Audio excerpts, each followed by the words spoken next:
I started working for Mr. Walters 2 years ago. At first, it was just supposed to be temporary, a few hours a week cleaning his big silent house on Sycamore Hill. But then time passed, and suddenly I was still there.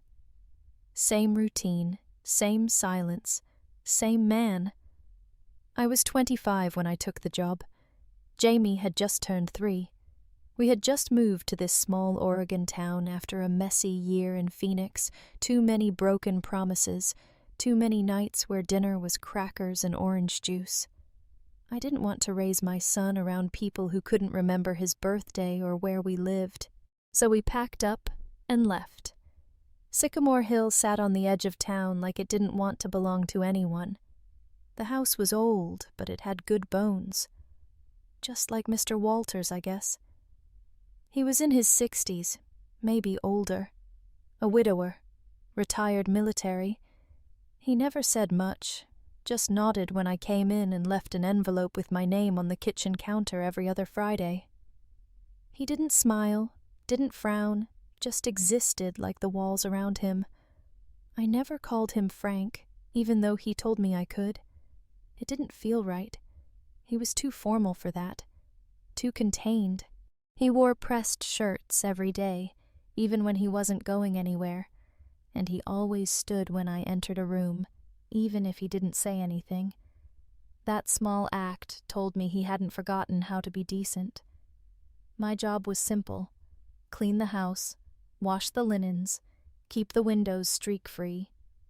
Sometimes I'd dust old medals in his office, or stack the unopened letters he never seemed to read. He never asked about my life, and I never offered it. But every Wednesday, at exactly 4:58 p.m., I'd put on my coat, clock out, and head into town with a grocery bag tucked under my arm. That was the one part of my schedule I never shifted. I thought he never noticed. Turns out, he did. That night started like any other. But by the time it ended, everything I thought I knew about Mr. Walters, about how invisible I'd become, about the distance between strangers, it all unraveled. I didn't know it yet, but I was about to be seen. I don't think he meant to start watching me, at least not at first, but there was something about routine that made me feel safe. And when you live most of your life off balance, a pattern can be the only thing that keeps you upright. Every Wednesday, without fail, I finished work at 4:45. I'd wipe down the kitchen counters one last time, rinse out the mop bucket, and fold the last dish towel like it mattered. Then I'd put on my coat, same one, every season, and leave by 4:58. Never 5:01, never 4:30, always 4:58. I'd walk the same path down Sycamore Hill, past the empty bus stop, across Maple Street, and disappear behind the old laundromat on Jefferson, where nobody looked twice. I thought I was invisible. Honestly, I tried to be. Most people assumed I had somewhere important to go, a second job maybe. But the truth was, it was the only part of my week that didn't feel like survival. And then one day, in the middle of folding a flannel sheet, I caught him watching the clock. Not glancing at it, not checking the time. Watching it. His back was to the window, the late sun making shadows across the kitchen floor, and yet I saw his eyes flick upward once, twice as the minute hand moved toward 5. I pretended not to notice, but I felt it like a shift in gravity. That same day, he asked if I'd need Thursday off. It was the first time he'd acknowledged that my life existed outside that house. I told him no, thanked him, and left on time, as always. But something was different now. He was paying attention, and attention can be dangerous, especially when you've worked hard to keep parts of yourself hidden. I didn't know if he was curious, or suspicious, or just lonely. But I felt his eyes on the clock every Wednesday after that, and though he never asked again where I went, I could feel the question humming between us like a low radio station you can't quite tune out. I didn't think it mattered, until the night it did. It was the first cold Wednesday of fall, the kind of evening where the air bites at your cheeks and even the trees seem to huddle together. I remember tugging Jamie's hat down tighter over his ears as we walked, his little boots crunching over dead leaves that lined the sidewalk like rust-colored feathers. He was humming some song from his preschool class, swinging the grocery bag back and forth like it was filled with treasure. Inside was a pot of soup I'd started at noon: chicken, rice, carrots, and garlic. I always made enough to share. We turned the corner behind the laundromat and entered through the back door of the church basement, like we did every week. There was no sign, no program, no funding, just a room, a table, and a handful of people who had nowhere else to be. I set the pot down and pulled out the stack of mismatched bowls I'd found at the thrift store. Jamie helped me unroll the plastic spoons, his tongue poking out in concentration. It was our ritual. I didn't see him at first, not until Jamie whispered, "Mama, someone's at the window." I turned. Just a flash. A dark coat, a silhouette, standing outside the foggy basement window, barely visible through the streaks of condensation. But I knew it was him, Frank Walters. I didn't panic. I didn't wave or shout. I just turned back to the pot and started ladling soup. Because what else was there to do? He didn't come in. He didn't knock. He just stood there, watching, maybe for 10 minutes, maybe for 1. And then he was gone. But everything had changed. Later that night, after Jamie fell asleep on the couch at home, still smelling faintly of soup and crayons, I sat by the window and thought about what he must have seen.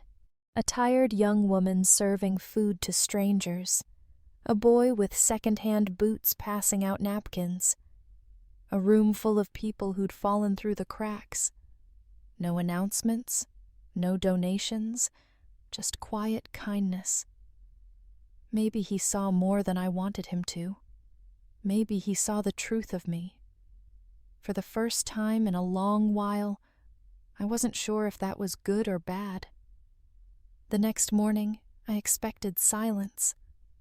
I expected him to pretend like it hadn't happened. That was his way. But when I walked into the kitchen, there was a note on the counter next to my paycheck. It said, "Let me know if you need more carrots next week." No signature. Just that. And somehow, that changed everything. The next day, I almost skipped work. I told myself Jamie might be coming down with something, or that I could make up the hours Friday. But really, I didn't want to face him. Not after he'd seen all of that. But rent doesn't care how you feel. So I walked up Sycamore Hill like I always did, trying to pretend nothing had changed. When I opened the front door, the house was quiet, same as always. I hung my coat, slipped off my shoes, and started toward the laundry room. Then I heard his voice from the kitchen. "Do you drink tea?" I froze. Not hello, not good morning, just that. I turned the corner and saw him standing there, sleeves rolled up, 2 mugs already on the counter. Steam curled from the kettle like it had been waiting for me. Yeah, sometimes." "Sit," he said, not unkindly. "Won't take long." He poured the tea like he'd done it 100 times. No sugar, no small talk, just a quiet space between 2 people who suddenly knew too much about each other. I wrapped my hands around the mug. It was too hot to drink, but I held it anyway. Something to do with my fingers. He didn't ask about last night, didn't mention the window, or Jamie, or the soup. Instead, he said, That kid of yours, he's got good manners. I blinked. Thanks. I try. You're doing more than trying. And that was it. We sat in silence after that, both of us sipping carefully, like whatever we were drinking might crack something open. When I stood to leave, he didn't stop me, just nodded, like always. But when I walked back down the hill, something sat heavier in my chest. He hadn't asked me a single question, but somehow I felt more seen than if he'd asked 100. The second time we had tea, I was the one who spoke first. I didn't think you'd show up, I said, sliding into the same kitchen chair as before. I said Thursday's work, he replied, setting the mug down in front of me like it was an order, not an offer. But his eyes were softer this time, less like stone, more like smoke. We didn't call them meetings. They weren't scheduled. But somehow, by the second Thursday, we both knew it was going to happen again. This time, I brought muffins. Blueberry. From a box. But I added extra vanilla and a pinch of cinnamon like my mom used to. Jamie called them magic muffins, even though I always told him the only magic was getting the oven to heat evenly. Frank took a bite, nodded once, then looked out the window. You cook for all those people every week? I hesitated. That was the first real question he'd asked. Yeah, I said. I mean, I try. Some weeks it's just rice and beans. Some weeks it's soup. Depends what I can make stretch. He didn't say anything for a while, just sipped. Jamie's part of it too? He asked. Always, I said. I want him to understand that we don't give because we have everything. We give because we've been through enough to know how much it matters. Frank nodded slowly, as if that explained something he'd always wondered. I wasn't planning to go deeper, but once the words started coming, I couldn't hold them in. His dad died when Jamie was 2, I said. Motorcycle crash, wasn't wearing a helmet. We'd just moved in together. I was 23, thought we had time. Frank didn't flinch. He didn't offer a sorry or a Bible verse or any of the things people say when they don't know what to say.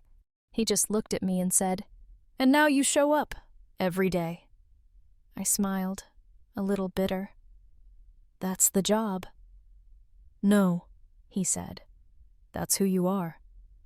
I stared down at the crumbs on my plate, unsure what to do with kindness that didn't feel forced. That's why you cook? He asked. Yeah, I said. I think feeding people is the one thing I can still control. Life takes enough. A bowl of soup shouldn't be one of them. The kettle hissed again. The mug was warm in my hands, and for the first time in years, so was I. The next Thursday, there was a bag of groceries waiting on the counter when I walked in. No note, no fanfare. Just a paper bag filled with onions, carrots, celery, potatoes, soup things. I stared at it for a full minute before saying anything. Frank came in from the garage like nothing was out of place, wiping his hands on a rag. You left your list last week, he said, like that explained it. I didn't make a list, I replied. You mentioned carrots, he said simply, and moved past me to the coffee machine. I almost smiled. You don't have to do that, I said. I know. Silence again. Comfortable this time. I just figure if you're feeding a crowd, you shouldn't have to do it alone. He didn't look at me when he said it, just poured himself coffee like it was the most natural thing in the world. I nodded, unsure how to answer without getting emotional, so instead, I unpacked the groceries and began sorting them into 2 piles, some for my fridge, some for Sunday's batch. Later, while wiping down the windowsills, I found another bag tucked by the mudroom door. Dry beans, pasta, lentils. Staples. He never mentioned it. I never thanked him directly. But the next week, the bag was there again. And again after that. Sometimes there'd be little extras, fresh herbs, or a small bottle of olive oil, or a roll of foil. Not flashy, just thoughtful, like someone had been watching closely enough to know where the gaps were. One Thursday, he asked casually, "How many people usually come by?" "Depends," I said. 10, sometimes 15. He nodded. "I was thinking maybe we could fix up the church stove. I've got some tools. And time." I turned to look at him, surprised. "You want to help?" He shrugged. "It's a sad excuse for a stove." But that wasn't what he meant. We both knew it. He wasn't just offering to fix a burner. He was stepping into a space I never thought anyone would notice. And for someone like Frank, that said more than any speech ever could. The church basement always smelled like damp wood and old coffee. The stove was ancient one coil half dead, the pilot light unpredictable, the knobs rubbed blank with time. But it worked. Mostly. Until the day it didn't. That night, the soup barely simmered. We served it anyway, lukewarm and apologetic. I tried to smile through it, but it felt like failing. The next morning, I found Frank in his garage, sleeves rolled up, surrounded by boxes I'd never seen before.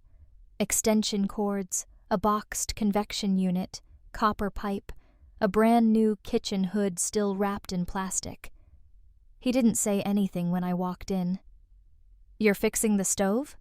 I asked, more statement than question. "I'm replacing it," he said without looking up. "That one's a fire hazard." I blinked. Where did all this come from? "Army taught me how to fix field kitchens," he said. "Church kitchens aren't much different." He kept working. No fanfare, no explanation, just doing. By Sunday, the old stove was gone. In its place, something that actually looked functional, modest, clean, humming like it meant business. I stood there staring, half laughing. "You didn't have to." "I know." Jamie tugged on my sleeve, eyes wide. "Mama, it looks like the one in school." Frank crouched beside him. "This one's better." He ruffled Jamie's hair awkwardly and straightened up fast, like kindness made him uncomfortable. Later that night, I asked the pastor how the church had managed to fund it. He scratched his head and said, "Funny thing. Anonymous donation came in.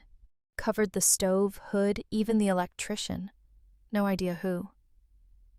I did. I never brought it up. Frank never confirmed it. But every Wednesday after that, the soup boiled faster. The pans didn't burn. Jamie had a clean counter to stack the napkins on. The room felt cared for. And so did I. People always say, "You're so strong." They mean it as a compliment. I know that.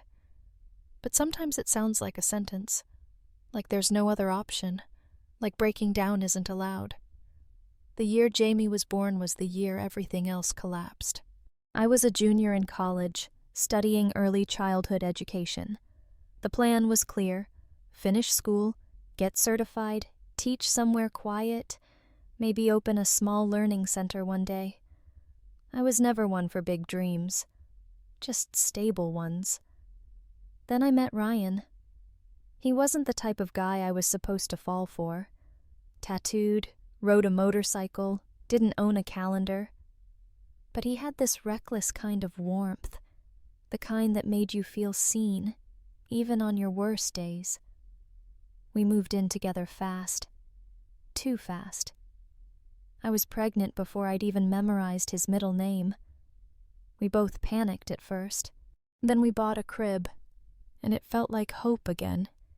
He picked out the name Jamie, said it sounded strong but kind, just like he wanted our son to be. I dropped to part-time in school, picked up evening shifts at a diner. We made it work, in that messy, beautiful way you do when you're young and broke, but in love. Then one Friday night, he didn't come home. I woke up at 3 a.m. to a knock on the door, and I already knew. The kind of knowing that settles deep in your stomach before words confirm it. They said he took a curve too fast. No helmet. Instant. Jamie was 6 months old. I remember sitting on the bathroom floor that night, holding a bottle of baby shampoo and crying so hard I couldn't breathe. Not because I missed Ryan, though I did, but because I didn't know how to raise a child and grieve at the same time. The bills piled up. School slipped through my fingers. I tried to go back for a semester, but childcare was too expensive, and my brain was fog. I started cleaning houses, at first just to get by, then to survive, then because it became the only thing I could count on. By the time Jamie turned 3, we'd moved 5 times. I didn't hang pictures anymore, didn't bother learning neighbors' names. It felt safer that way. Then came Sycamore Hill. Frank's house was the first place that didn't feel temporary. Not warm, exactly, but still enough for me to catch my breath. It's funny.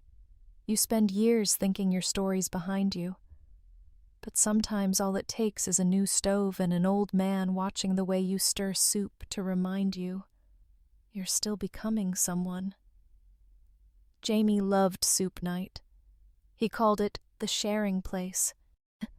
Every Wednesday, like clockwork, we'd walk the 2 blocks from our apartment to the old church basement, his tiny hand gripping mine, his backpack bouncing with napkins and plastic spoons.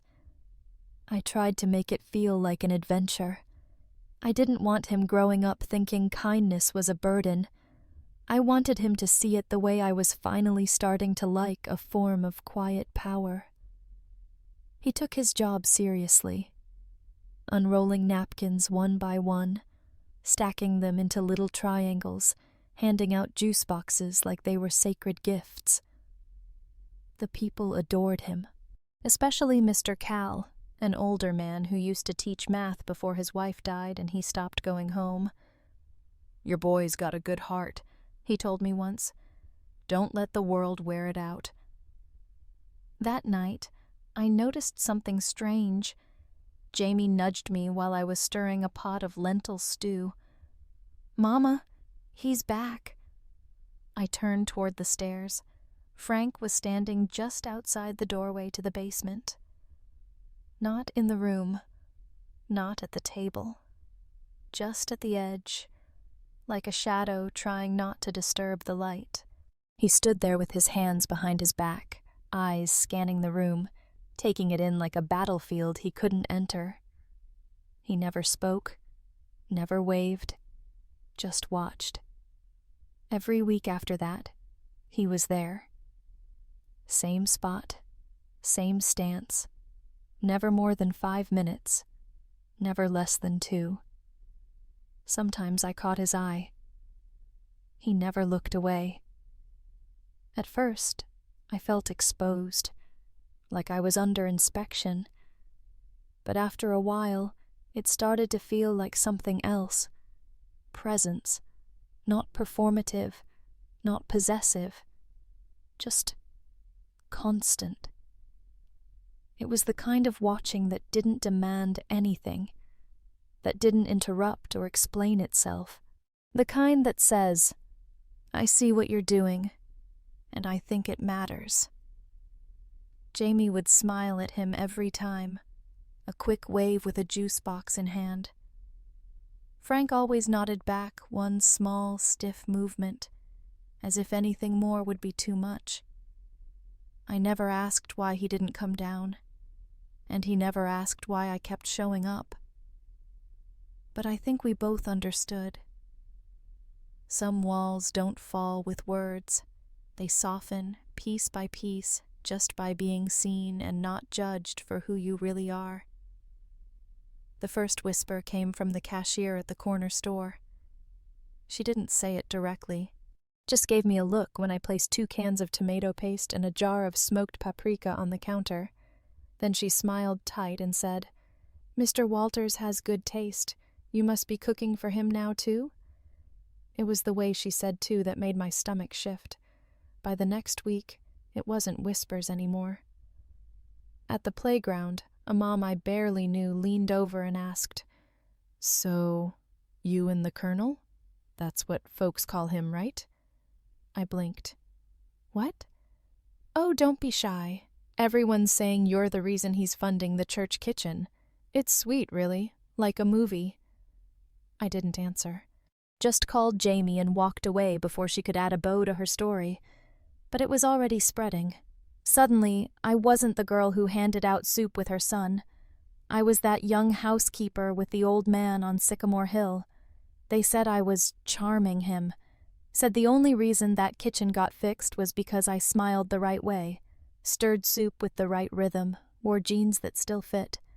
As if generosity needed a reason other than decency.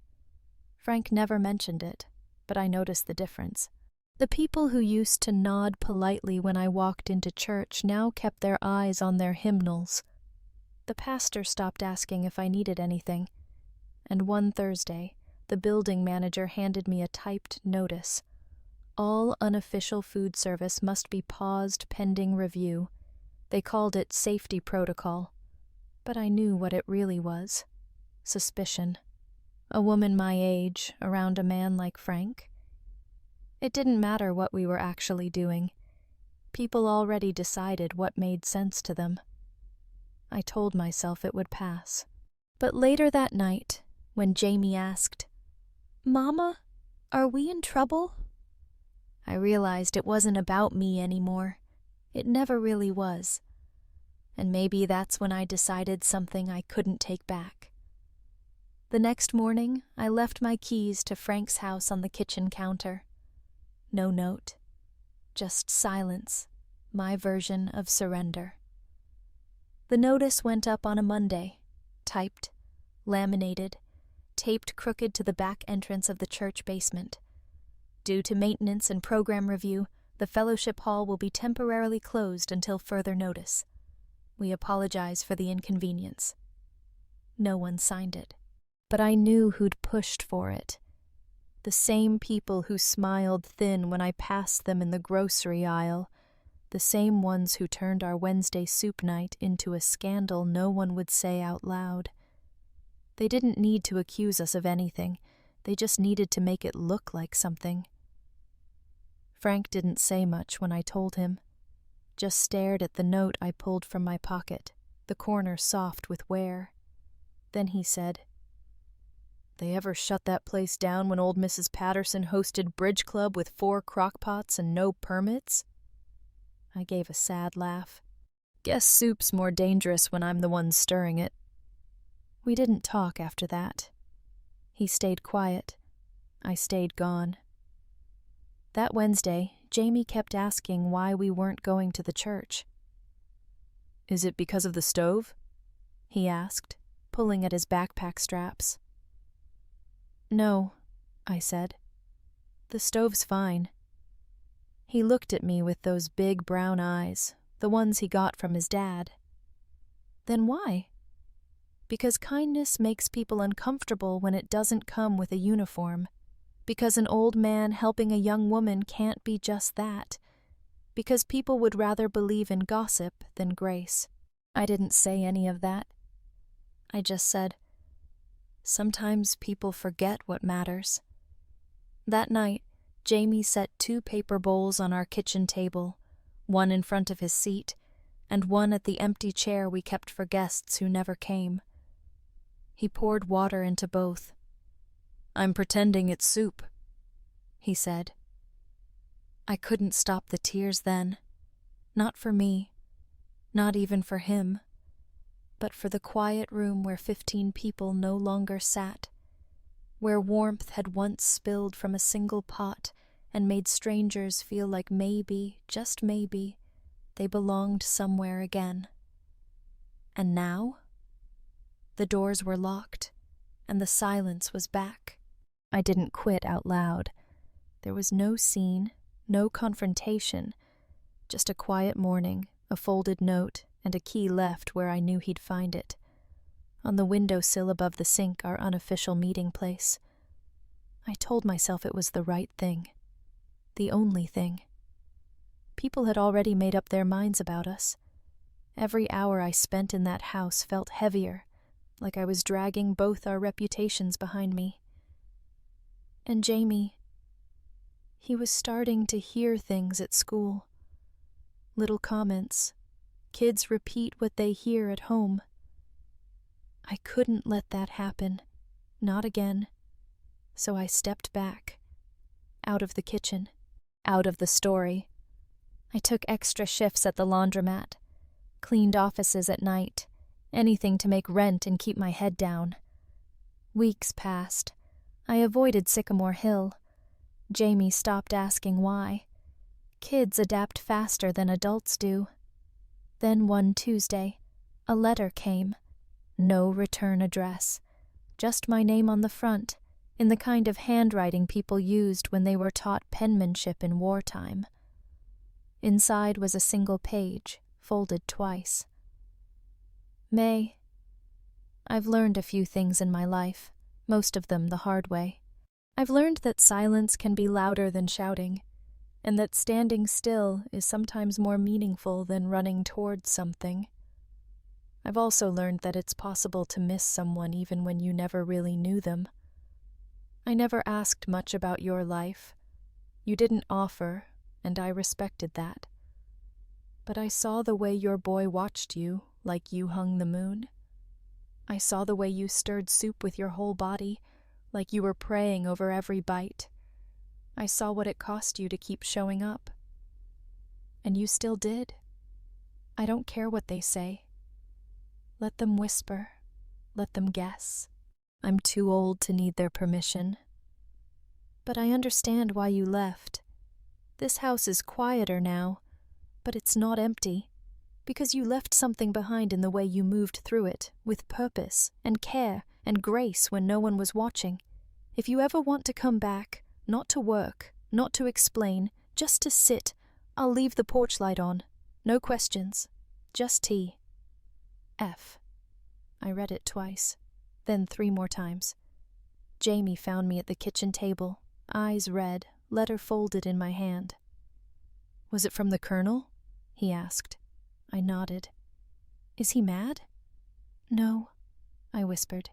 He's not mad. I looked out the window, up toward the hill where that old house sat behind the trees. And for the first time in weeks, I thought about going back, not because I had to, but because maybe I wanted to. The call came at 7:12 in the morning. Jamie had just spilled milk on his spelling workbook, and I was mid-sigh when my phone buzzed. Unknown number. Oregon area code. I almost let it go to voicemail, but something in me said, "Pick it up." "Ms. Bennett?" a woman asked, voice clipped but not unkind. "I'm calling from Pine Ridge Medical. You're listed as an emergency contact for a Mr. Franklin Walters." My stomach dropped. I'm not family," I said. "He insisted," she replied. "He's stable, minor stroke, he's asking for you." I didn't remember saying yes, just throwing Jamie's backpack in the car, calling my neighbor to watch him, and driving the 15 minutes to the hospital like I was in someone else's story. Frank looked smaller in the bed, like the man I knew had deflated and folded inward. His left hand trembled slightly. His eyes were tired, but sharp. He didn't smile when he saw me, but he did say, "Took you long enough." I sat beside him. Let the silence be the hello. The nurse came in with a clipboard. "We don't have any next of kin on file," she said. "He didn't list anyone except you." I glanced at Frank. He looked away. "No children?" I asked quietly after she left. "One son," he said. "We haven't spoken since '09. "Why me?" He shrugged. "Didn't know who else to call." It wasn't a grand declaration. It wasn't romantic or poetic. But it was real. And in that small, sterile room with the faint beeping of machines in the background, I realized something. He didn't need saving. He just didn't want to be alone. And for once, neither did I. The first time I brought Jamie to see Frank at home, he brought his crayons and asked if he could draw on the table. Frank said, "It's just wood," and handed him a placemat. That was about as warm as it got, but it was a start. Frank had been discharged with strict instructions: rest, no stress, daily meds. I offered to help for a few days, not because I felt obligated, but because there was something in his eyes when I walked into that hospital room. Something tired, something relieved. So I came back, not as his housekeeper, not really as a friend either, something in between. He hated the walker but used it, hated the way the pills made him drowsy, but took them. When I offered to cook, he said yes. When I folded his laundry, he didn't argue. We moved around each other with a rhythm that had taken months to build before, and only days to pick up again. Jamie was quieter around him now, less playful, more observant. But kids have a sense for who's safe. And Frank, in his gruff, unsmiling way, made Jamie feel safe. One afternoon, while I was out back hanging towels to dry, I peeked through the kitchen window and saw them sitting together at the table. Frank was showing Jamie how to hold a pencil properly. Not a word was spoken, just the sound of graphite scratching on paper, and Frank's large, trembling hand gently adjusting Jamie's grip. That night, Jamie told me, "He doesn't smile a lot, but he listens." "He does," I said. "That's one of his better tricks." The days turned into a week, the week into 2. I started bringing groceries again. Nothing dramatic, just the things I knew he liked. Sweet corn. The rye crackers he pretended weren't his favorite. Apples, always cold from the fridge. He never said thank you. He didn't have to. One morning, I walked in and found a set of keys on the counter. New ones, with a tag that said, "Kitchen, side door." I didn't ask what he meant by that. I just took them, and stayed. Frank was never one for words. No grand speeches. No life lessons. Just nods, gestures, and the occasional grunt that somehow meant more than full sentences. But I started to notice the things he didn't say. He never asked when I'd be leaving. He never commented when I used his kitchen like it was mine. He didn't flinch when Jamie scattered Legos across the living room rug, or when we played music too loud while making grilled cheese on Sunday afternoons. One evening, I came into the living room to find the old recliner gone. In its place was a second armchair. Smaller, newer, not quite matching, but intentionally placed right next to his. When I looked at him, he just said, "Recliner squeaked." That was it. But we both knew it wasn't about the recliner. It was about making space. For me.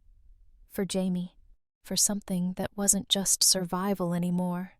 Another day, I caught him folding Jamie's hoodie and placing it carefully on the back of the couch. Not tossing it. Folding it. With both hands. He thought no one saw. I did. He started keeping extra cereal in the cupboard. Jamie's kind. Bought a set of plastic cups with cartoon animals on them. Said they were on sale. They weren't. One morning, I came downstairs to find him staring at the photo frame on the fireplace mantel. Inside was a picture of a young man in uniform, his son, I assumed. I'd never asked, and he'd never offered. He noticed me watching and said, "He never came back for the holidays." Then he walked away. That was how Frank shared. In fragments. In pauses. But it was enough. One night, after Jamie had gone to bed, we sat out back under the porch light. Neither of us spoke for a long time. Then he handed me a blanket and said, "You know, the quiet used to feel safe. Now it just feels long." I didn't say anything. I just wrapped the blanket around both of us and let the silence stretch, not empty, but full of everything we couldn't name. And in that moment, I understood something I hadn't before. I wasn't there because he needed me. I was there because I wanted to be. Because even in his quiet, even in his stillness, Frank Walters had become the first place in years that felt like more than just a stopgap. He felt like a choice, and I was ready to choose him back. There's a photo I keep tucked in an old cookbook between the pages with the banana bread recipe Ryan loved but never made. It's faded now, edges curled, the ink a little smudged where I once cried on it without meaning to. Jamie's maybe 9 months old in the picture, sitting between me and Ryan on a ratty old picnic blanket we'd borrowed from a friend who moved out of state. We'd gone to the park with a thrift store sandwich press, half a watermelon, and not enough sunscreen. Ryan's got sunglasses in his hair and jelly on his shirt. I'm mid-laugh, trying to keep Jamie from eating a dandelion. And Jamie, he's just beaming. That gummy, wide-open baby grin. Pure light. It's the only photo of all three of us together. I hadn't looked at it in a long time, not properly. But one afternoon, while looking for a recipe in Frank's kitchen, I found myself reaching for that old book. I hadn't even realized I'd brought it over. Funny how your hands sometimes know what your heart's ready for before your head catches up. I pulled out the photo, held it in the sunlight. For a second, I was right back there, sweaty, broke, laughing too hard, believing that love, somehow, would be enough to outrun everything we didn't have.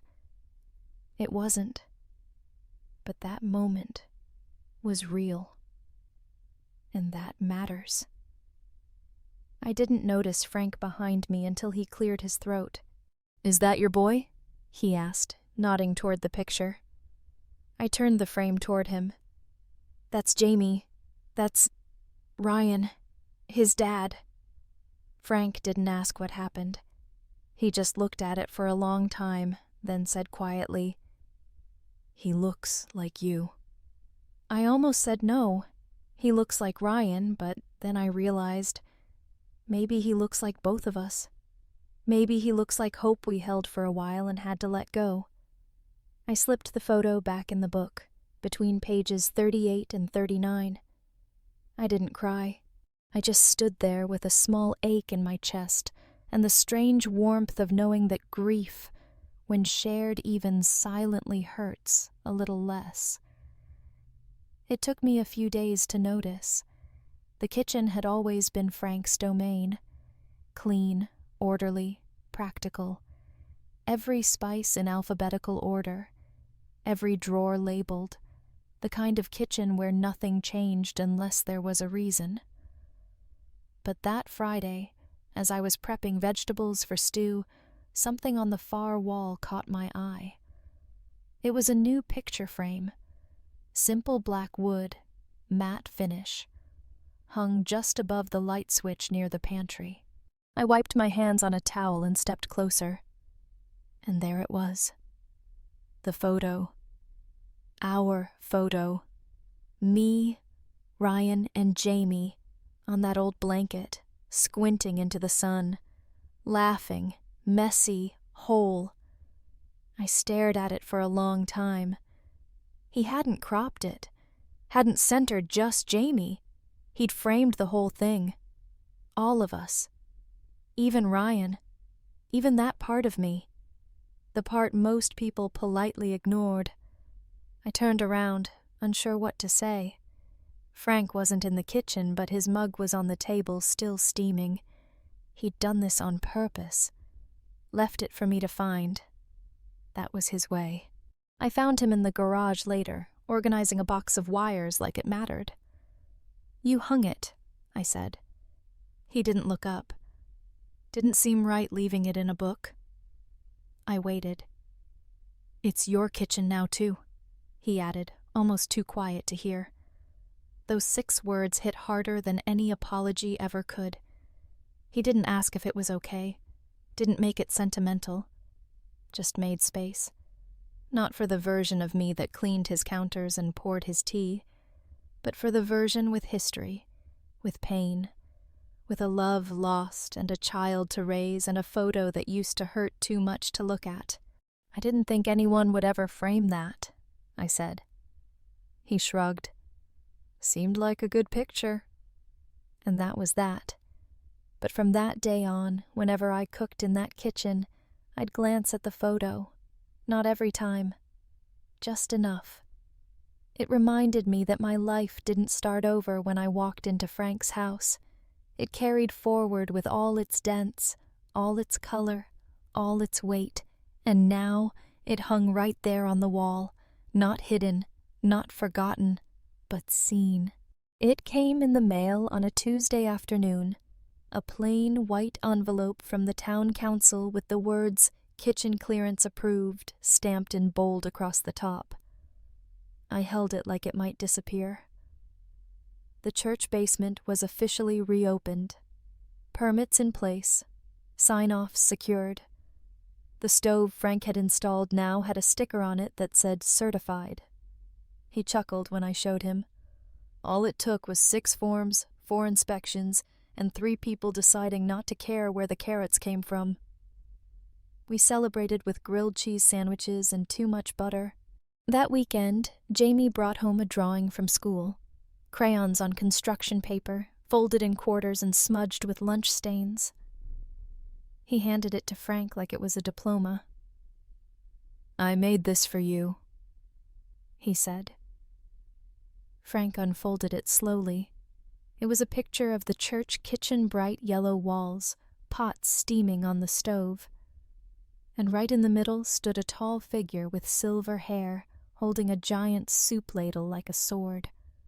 Across the top, in wobbly handwriting, were the words, "The Kitchen Knight." Jamie beamed. "You're like a knight, but not the fighting kind, the helping kind." Frank stared at it for a long moment. Then he cleared his throat and said, "He got my nose wrong." Jamie laughed. I didn't know how to draw old people noses. Frank nodded seriously. "Smart choice." We pinned it to the fridge that night, not with magnets, but with tape, because Jamie said it had to stay forever. And every time I saw it after that, I couldn't help but smile. It wasn't just a drawing. It was proof that even without armor or a title or the right age or timing, a man could still become something good in the eyes of a child. And in the quiet corners of my heart, I knew he'd become something good in mine too. We named it Noah's Table, after a man who hadn't stepped foot inside a church in years, but had never missed a soup night since the beginning. Noah had passed the month before, quietly, alone, in the same coat he always wore, the same boots with the worn-out soles. When I got the news, it felt like someone had unplugged a lamp. Not dramatic, just dimmer. So when the church board finally gave us the green light to start officially hosting meals again, I asked if we could name it for him. The pastor blinked like I'd asked something unusual, then said, "It's your kitchen now. Do what feels right." We did. We made flyers, nothing fancy. Jamie drew little bowls of soup in the corners. I called it a table for anyone who's hungry, for food, for warmth, for company.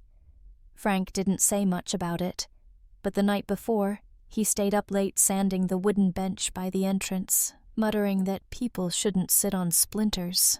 The first night of Noah's table, the kitchen smelled like rosemary and garlic and melted butter. Jamie helped set the tablecloth ones this time, with real napkins and little vases of fake flowers I found in a clearance bin.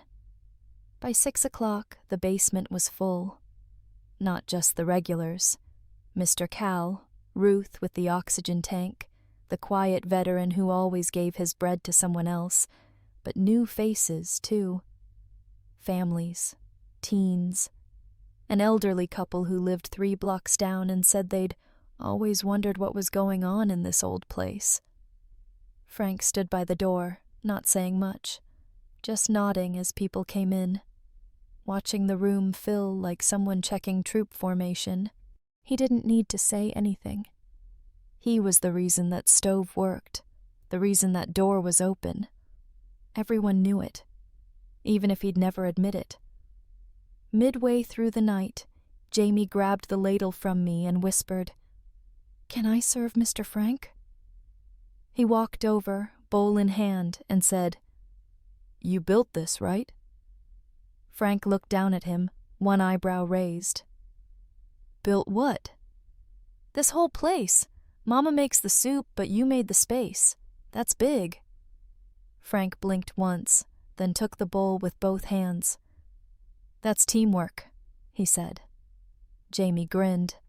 Just like knights and their helpers. And for the first time in a long while, Frank actually smiled. Not just with his mouth, but with his whole face. The kind of smile that says, "Maybe this is what I was meant to do all along." And just like that, Noah's table wasn't just about feeding people. It was about belonging. For all of us. It was Jamie who asked him to speak. The second week of Noah's table, right after the cleanup crew had started stacking chairs and folding tablecloths, Jamie tugged Frank's sleeve and said, "You should say something. You're the boss." Frank blinked at him like he'd been handed a live microphone and a grenade at the same time. "I'm not the boss," he muttered. Jamie shrugged. "You're the oldest. That counts." That night, as people were gathering their coats and leftover bread, Frank cleared his throat near the piano. No one was expecting it. The room didn't go silent right away. But slowly, the sound of chairs scraping and plastic containers closing faded into a hush. Frank stood there, one hand on the back of a chair, the other holding a paper napkin he didn't seem to know what to do with. "I don't talk much," he started, voice low, steady. "Never been the speech-giving type." Someone chuckled. He didn't. "I served 31 years in uniform," he said. "Lost more friends than I care to count. Lost a wife who knew how to make my coffee just right. And a son who stopped answering my calls a long time ago." His voice didn't crack, but the room held its breath. "For a long time, I thought grief meant keeping things quiet. Strong, contained, like sandbags against a flood." He paused. "But then I met a woman who cooks like every meal is a second chance." He didn't look at me. He didn't have to. "And a kid who thinks I'm a knight just because I can hold a ladle without dropping it." People smiled. Jamie beamed. "I didn't build this kitchen for charity," Frank said. "I built it because I needed to believe that broken things could still hold warmth, that people, old, tired people, could still matter." Silence. Thick and real. "So, if you're here tonight and you've lost something, or someone, or even just yourself, stay. Come back. Eat. Stir the pot. Fold the chairs. You don't have to say a word." He nodded once. "That's all." There was no applause, just stillness. the kind of stillness that wraps around you like a wool coat on a cold night. Later, as I wiped down the counter, Frank walked by and said, without looking up, "I didn't say your name. Hope that's all right." I smiled. You didn't have to. Her name was Lorraine Keller, widow, former school board chair, sharp-tongued, pressed blouses, always carried a leather-bound planner like it was armor. She used to sit in the back pew on Sundays with her hands folded so tight they looked carved from stone.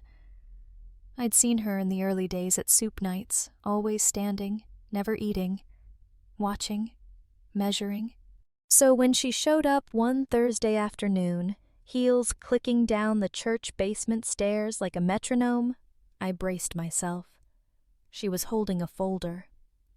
"I read the inspection report," she said without greeting. "Impeccable. Whoever installed that ventilation system should be charging double." "Thank you," I said, cautious. She looked around at the tiled floor, the gleaming stove, the stack of fresh produce delivered that morning. Then her eyes landed on the drawing Jamie had pinned to the fridge, the kitchen knight. "I wasn't sure about this," she said. Frank stepped forward, hands in his pockets. "No one asked you to be." She held his gaze. "I wasn't sure about this," she repeated, firmer. "But I'm sure about her." She turned to me. "My sister was one of the regulars before she passed last year. She told me, 'That girl with the soup spoon sees people no one else does.'" I swallowed. She said it was the only place she felt like a name, not a problem. Lorraine opened the folder. Inside was a stack of papers, official, double-spaced, signed in blue ink. "I called in a few favors," she said. "As of today, Noah's Table is formally registered as a community-based meal initiative under City Code. You have full permission to operate, with permanent access to the kitchen space. No more reviews, no more warnings." She placed the papers on the counter like a judge passing down a sentence, except this one tasted like freedom. Frank blinked. "Why now?" She didn't answer him. She looked at Jamie instead. "Because he'll grow up remembering this place, and we don't get to decide what lasts in a child's memory, but we can shape what deserves to." Then, without another word, she walked out. We stood there in stunned silence for a moment. Jamie whispered, "Does this mean we get to stay forever?" I smiled. "As long as people are hungry, yes." Frank didn't say anything. But later that night, I saw him lingering in the doorway again, watching the pots bubble, watching Jamie draw a new picture of Knight Frank with a soup pot for a shield, and for the first time, I think he believed it was real, not just borrowed time, but ours. A year can pass like fog. You don't notice it slipping through until one morning you wake up and everything looks different. Softer, quieter. "A little further from where you began." Jamie was taller now. His jeans no longer reached his ankles. His backpack, once too big, now fit just right. He still brought crayons to Noah's Table, but now he also brought questions, big ones. Do people always stay kind? Why do some grown-ups eat alone? Is Mr. Frank going to be here forever? I never knew how to answer the last one. Frank still came every week. He sat by the prep table now instead of standing. A cane rested near his chair. His hands shook more than they used to, and sometimes he repeated a story without realizing he'd told it already. But his eyes, still sharp, still watching, still proud. Every Wednesday at 4:30 sharp, he'd show up in that same pressed shirt and old military jacket, nod at whoever was setting tables, and sit quietly, like the building didn't fully unlock until he arrived. He didn't serve anymore. Not food, at least. But when Jamie forgot which drawer held the ladles, Frank would point. When someone new arrived looking lost, he'd nod them toward the back table, the one we always kept open for first-timers. The BEP still ran. Better than ever. Word had spread. Some weeks we served 30 people.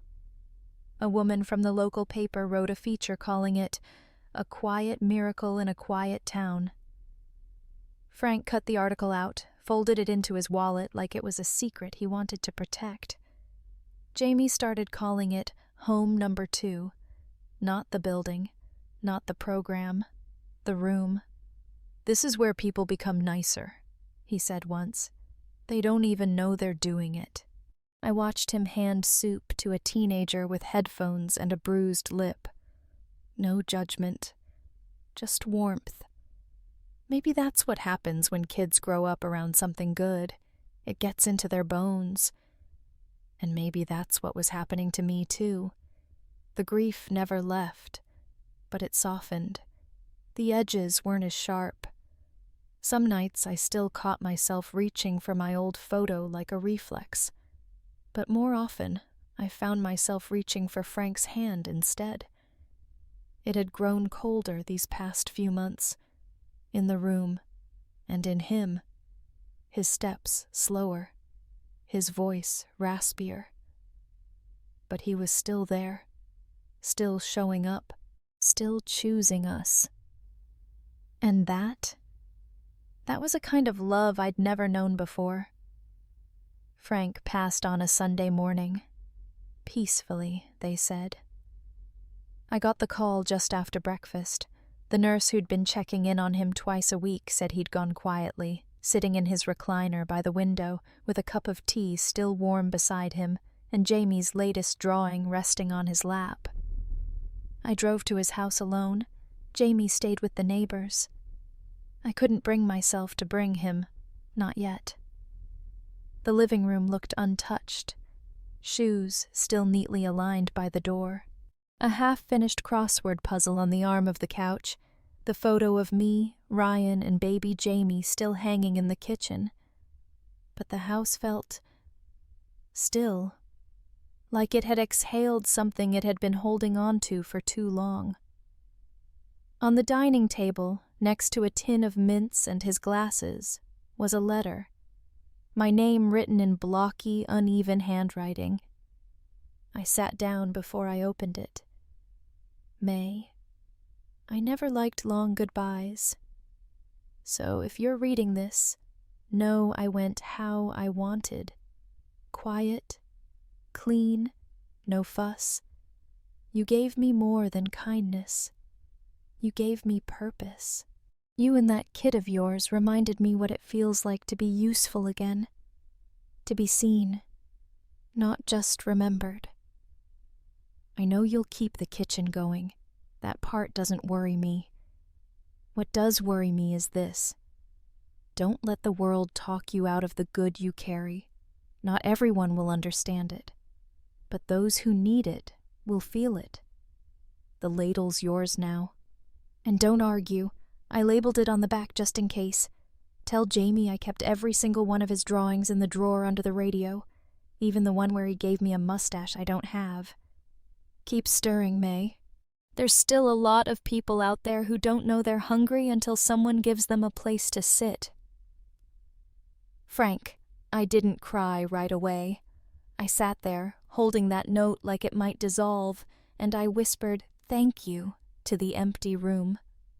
2 days later, we reopened Noah's table, just like he would have wanted. Jamie stood beside me, ladle in hand, wearing the apron Frank had once insisted was too frilly for a real man. We both wore it anyway. Before we served, Jamie climbed onto a chair and tapped a spoon against his juice cup. "I made something," he said, holding up a new picture.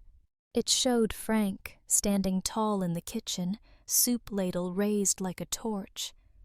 Behind him were bowls, people, warmth, light, and above it all, in careful capital letters, Sir Frank, the kitchen stays open. We pinned it next to the first one he ever made, and that night we served 39 people, laughed, refilled bowls, gave seconds, no music, no speeches. But the warmth was there, still is, because some legacies don't need statues or plaques, just a stove that stays hot, a table that stays set, and a little boy who remembers exactly how a night is supposed to love. It was almost dusk when I stepped outside and pulled the chain to turn on the porch light. Same bulb Frank had insisted on replacing himself. Said LEDs took the soul out of a warm glow. I never replaced it. The church basement was quiet now. The folding chairs stacked neatly, the soup pots washed and drying. Jamie had gone home early with the neighbors, tired after an evening of handing out bread rolls and correcting everyone's posture with the ladle. I stayed behind. Sometimes I do that, just to listen to the quiet when it's finally kind.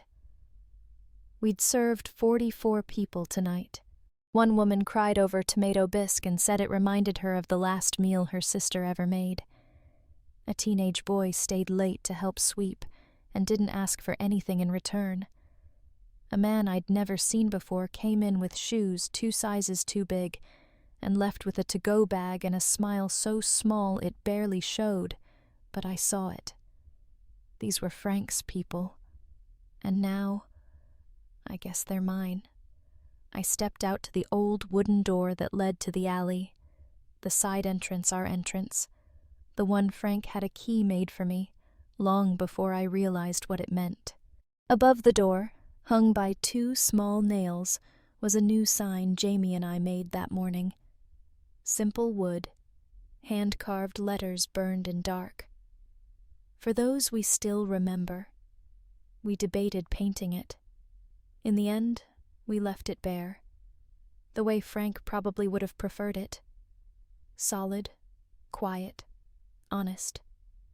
I stood there for a while, fingers grazing the edges of the sign, the grain rough beneath my thumb, and I thought about all the things I used to be afraid of being misunderstood, of being talked about, of being alone forever, of needing someone too late.